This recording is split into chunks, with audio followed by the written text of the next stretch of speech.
I'm Mike Uyak.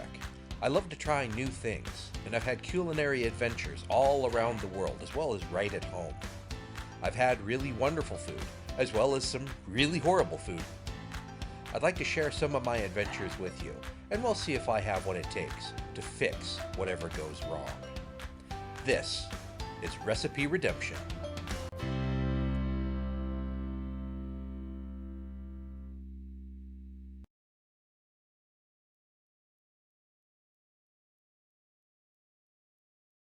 Hey everybody, and welcome to today's episode of Recipe Redemption. We're taking the Wayback Machine to the late 1970s, early 1980s for WTF Theater today to examine an iconic, if enigmatic part of animation history, the Scooby Snack. They never really said what the Scooby Snack is, only that it comes in a box. It obviously comes in a box, looks to be round or disc-shaped, and is edible by both humans and dogs, and is arguably irresistible to at least some of both groups. As any human who has tried a dog biscuit before, that's really the sticking point for me, because the qualities that make a typical dog biscuit so desirable to a dog, whatever they may be, are not the same qualities that bring humans to transports of delight. The people who make Snossages produced a line of dog biscuits that they licensed and call Scooby Snacks, and I believe there's a company called Blue Dog that has likewise offered a product that they call Scooby Snacks. But even though they come in beef and bacon and I think like cheeseburger flavors, they're still definitely dog biscuits and aren't that tasty to humans. I haven't obviously sampled both of them, but or all their flavors, but I can only imagine they are still very dog biscuity with maybe just a hint of meaty flavor to them. Let's be honest. Dogs have a reputation for eating first and asking questions later. So if the human palate is the limiting factor here, we should try to make a treat that is for human consumption, yet healthy for a dog to consume as well. So, what qualities should we expect from our Scooby Snack? In the cartoons, Shaggy and Scooby practically swallowed these things whole. I don't remember them even chewing, so I'm not convinced crunchiness is necessary. If they're soft and chewy, it should be fine, but they should hold together. I think but in order to be palatable to both humans and dogs, I think a meat flavor would still be good. Now, real meaty flavor in a snack item typically involves real meat as an ingredient, rather than just, a flavor additive. So we're looking at dried meats, probably, since these also need to be shelf stable. A certain degree of nutrition should be expected, even though they're treats. They shouldn't just be meat. So, because otherwise it'd just be, pieces of beef jerky, which isn't a bad thing, but they're not biscuits or anything like that. So maybe a little fruit and vegetable content is okay, and you probably need some sort of a carb to bind it all together into a cookie. But the more I think about it, the more I think this is starting to actually sound like pemmican. Pemmican is what really fueled the age of exploration and the colonization of the North American continent. It's a mixture of dried meat, typically beef, but it was whatever meat you could get. So there was, venison and deer meat and whatever. Plus dried fruit, usually berries, and beef fat mixed together, and that could be consumed as is or dropped into a pot to create a sort of a soup for your evening meal. It didn't require refrigeration, and thus could be carried on long journeys. Since the beef fat was fully saturated, it wouldn't go rancid for months as long as you kept it reasonably cool and dry, wrapped tightly to keep insects out of it. If you were to incorporate the ingredients of pemmican into a cookie, I think that's closer to the spirit of a Scooby, what a Scooby snack should be, or at least if I were Shaggy, I'm guessing that's what I'd be willing to snarf upon with my good buddy Scoob. So, are Scooby snacks just cookies made with pemmican? Let's find out. I start my pemmican by making my own beef jerky. I've thinly sliced a beef shoulder roast and marinated overnight in soy sauce, Worcestershire sauce, salt, pepper, liquid smoke, balsamic vinegar, and red wine. I wanted to give this a fighting chance to actually taste good. The original pemmican was made with just plain dried beef, which would obviously be really bland. I'm laying them out on a rack to allow for air circulation and placing in a 200-degree Fahrenheit oven for 5 hours. It's better if you're able to do it at a lower temperature for 12 to 15 hours, but patience is not one of my better virtues. So, in any case, this is what it looks like after 5 hours. And I also placed a pan of frozen blueberries in the oven with them to dry at the same time.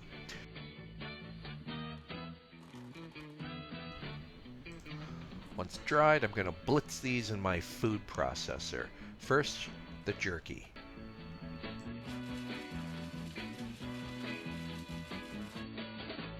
Now that that's chopped up pretty good, I'm going to add the blueberries. And going to blend that to combine.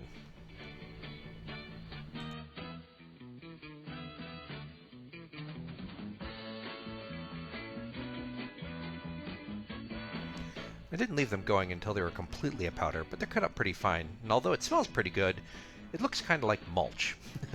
To this mixture, I add the fat. I didn't have any beef fat left over from a previous recipe or anything, and I couldn't find any at the store, but I did have some schmaltz lying around from some roasted chickens I did a week ago, so I'm using that. Chicken fat has a lower melting point than beef fat, and obviously a different flavor profile, but I'm not making a truly authentic pemmican, and anyway, this is more of a proof of concept, so it should be fine.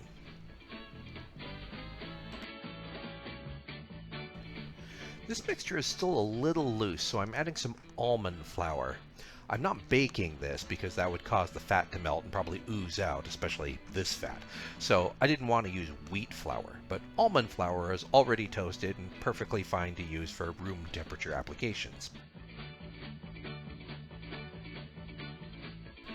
I'm pressing this out onto a plate with some plastic wrap on the bottom to make it easier to lift out later. And I'll put this in the fridge to let it firm up for about an hour.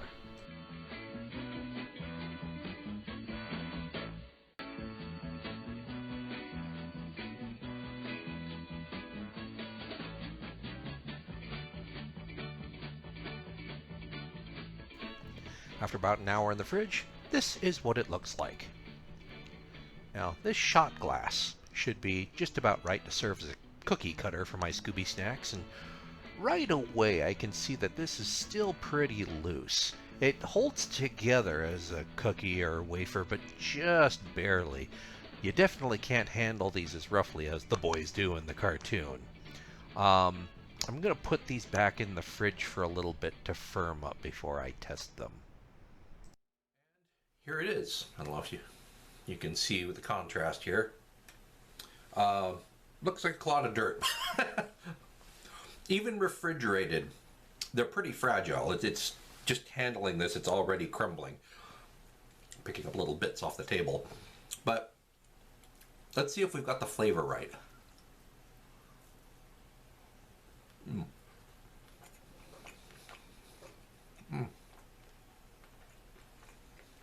Yes.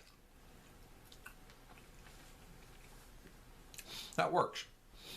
It's not the best thing I've ever eaten,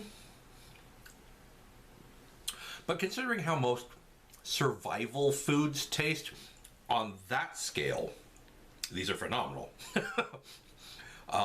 Some of the commercial survival rations I've tried might have all the calories that you need for a full day and allow you to survive, but they taste like you're chewing on building materials. This is salty, but not overly so. More subtly meaty than I expected.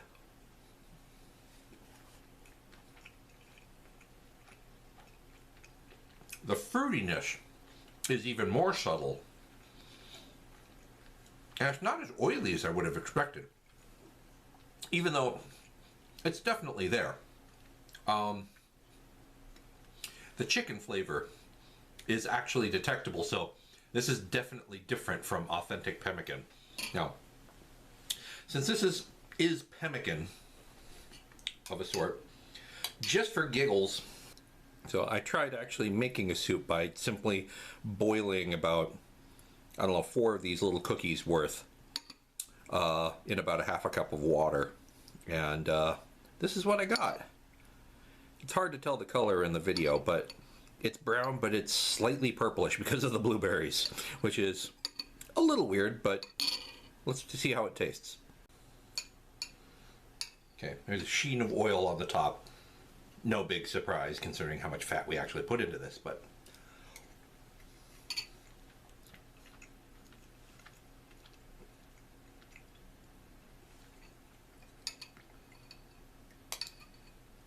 that makes a surprisingly tasty soup. A lot of it is the flavors of the marinade. Those definitely come through more than the flavor of the berries or the beef. In this form, the chicken fat actually doesn't come through, which is surprising considering that's what is forming this sheen across the top. It's actually coating my lips. It's actually not bad. Again, for survival food, you could do worse. But I can't even pick up this second cookie here. So as far as the Scooby Snack is concerned, the crumbliness, it's falling apart. I can't even hold it. The crumbliness is an issue. So I took the liberty of dumping the rest of the pemmican mixture back into a mixing bowl with a couple of eggs, a few tablespoons of milk, and half a cup of regular wheat flour, mixing it up to combine and baking for 30 minutes at 350 degrees, and I get something that looks kind of macaroon-like. I could have actually bothered to try and mold it into a very smooth, sort of commercial-looking cookie or biscuit rather than this sort of rustic form, but I'm lazy. So, as for the flavor, this definitely has a lot more structural integrity to it, but it still gives, so it still is chewy.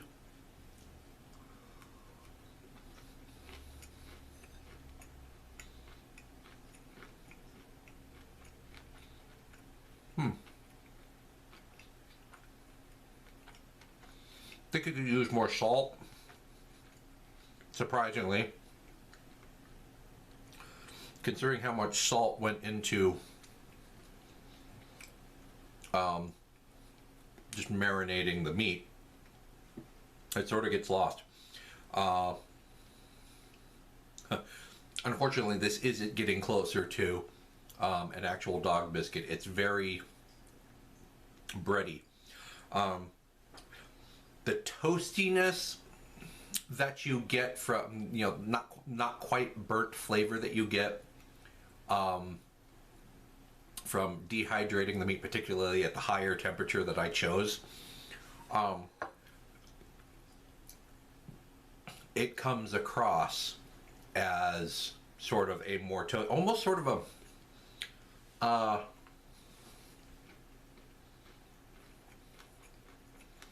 almost sort of a rye flavor,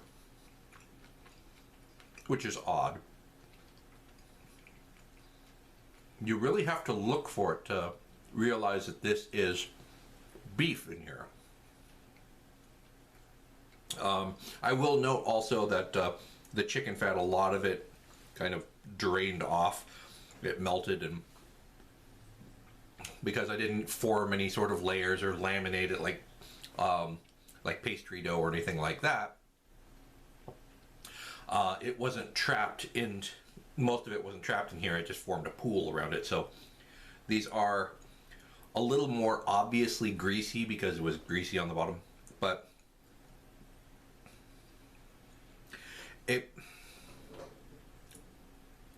It tastes like a cross between rye bread and overcooked raisin cookies, which is really strange. And that's probably the dried berries, the dried blueberries. Even though they're blueberries, dried fruit tend to have that sort of raisiny characteristic to them. So that's probably where that's coming from.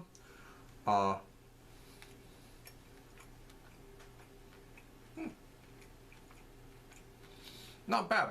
I think with a little tinkering,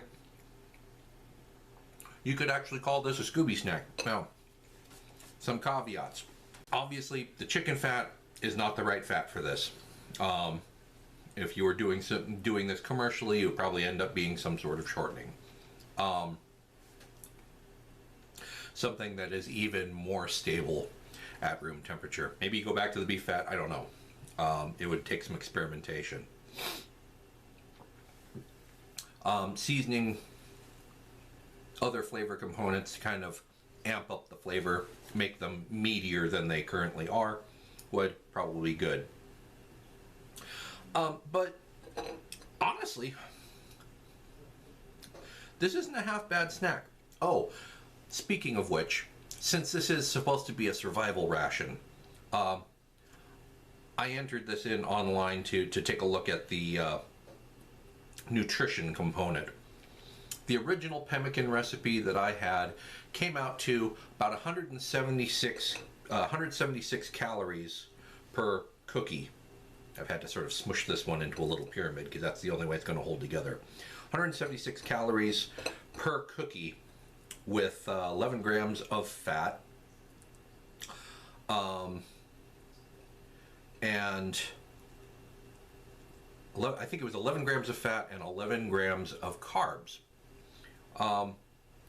which isn't bad for something that is supposed to provide you with energy throughout the day so you can survive. It's definitely not diet food for one little cookie like that. So, you eat 5 or 6 of these, you could probably survive through a day, and 10 of them, you definitely actually have the energy to get something done.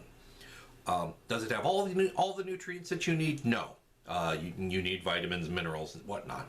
But in terms of just calories and protein, they're not half bad.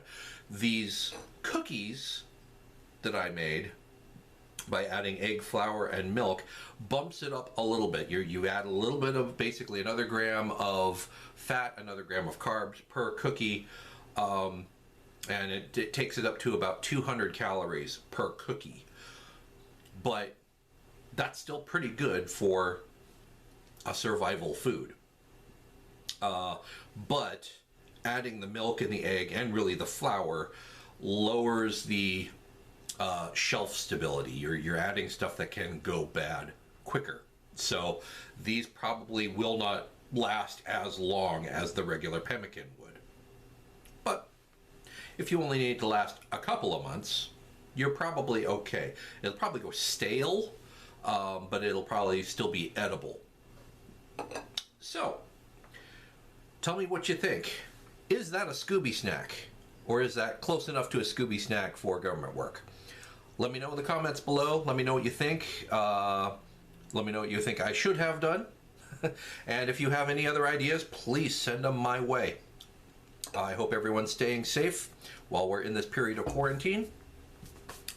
And I encourage you to keep cooking just like I am and experimenting, because you never know what you might discover. So until next time, I'd like to thank you for watching. I'm Mike Uyak, and I'll see you here on Recipe Redemption.